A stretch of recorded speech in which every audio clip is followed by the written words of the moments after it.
What's up guys, hope everyone's doing well. In this video I'm going to be running you through the triangle of awareness. Now the triangle of awareness is a tool that was developed by NCI or the Nutrition Coaching Institute and Jason Phillips when they realized that clients truly don't understand their goals and they haven't likely identified what they actually want, right? And what this has done for the coaching communities is made our lives really easy and made coaching much simpler, because now we can clearly identify what the client wants, right? And what they're coming for and what they have to sacrifice in order to get what they want. Because the truth is, we can achieve all of these things, but we can't achieve all of them at once. And so what we need to do is we need to prioritize the thing that is most important to get us to our final goal. That being said, oftentimes when clients come or people come to us or search or look for nutrition help or some sort of coaching help, they're usually looking for some sort of meaningful body composition change. And generally they have already tried a lot of things in the past that have not worked, and they have probably dieted for a long period of time with no results. And this generally leads them to what we define as a damaged physiology.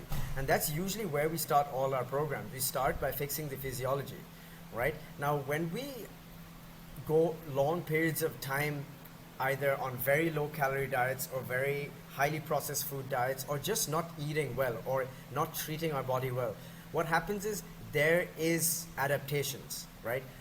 We will adapt to lower hormone function, lower sexual organs function, lower metabolic function. We're going to feel more moody, bad sleep, lots of cravings, and all of these things are a symptom of just a damaged physiology. I don't like to use the word damaged, but a physiology that's not functioning optimally.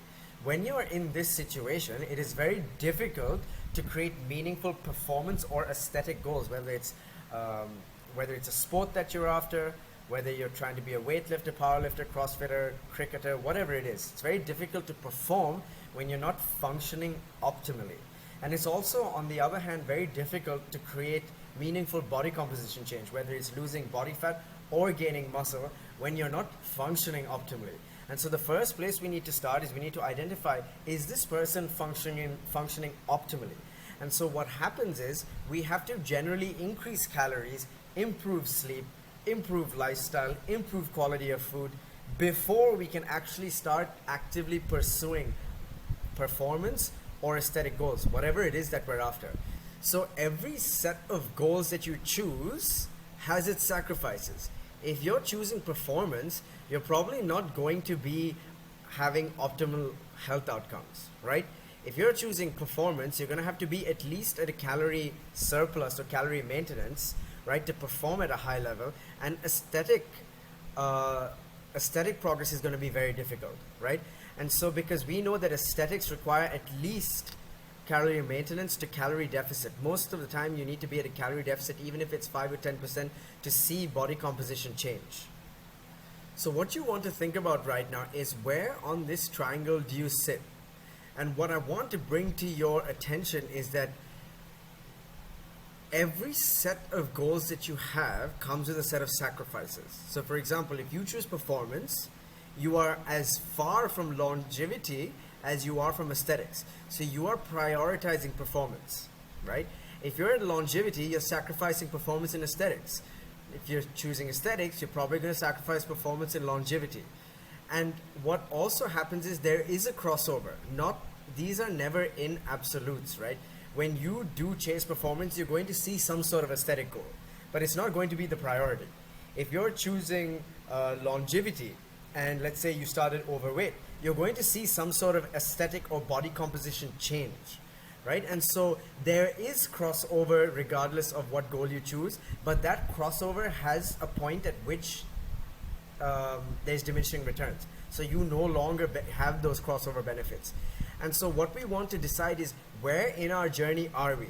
And most of us need to go to longevity, improve health, improve hormone function, improve metabolism, improve sleep, improve quality of food, improve overall function before we can actively pursue high performance or good body composition, whatever it is that you want, muscle gain, maybe it's weight loss, fat loss, whatever it is, right?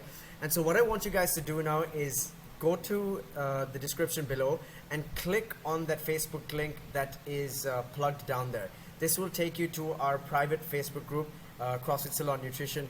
Everything nutrition is going to be on that Facebook page. We're going to discuss all the things you need to know on how to make decisions with your diet, how to make decisions with your goals, because your goals determine your diet and your diet determines your pursuit, right?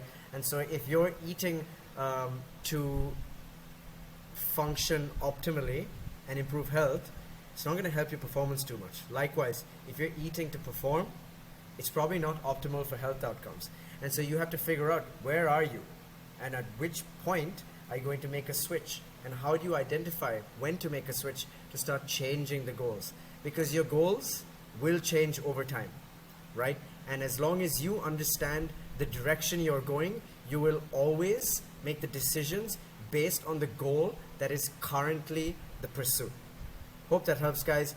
Click on that link, join the Facebook group, and we can continue the discussion over there.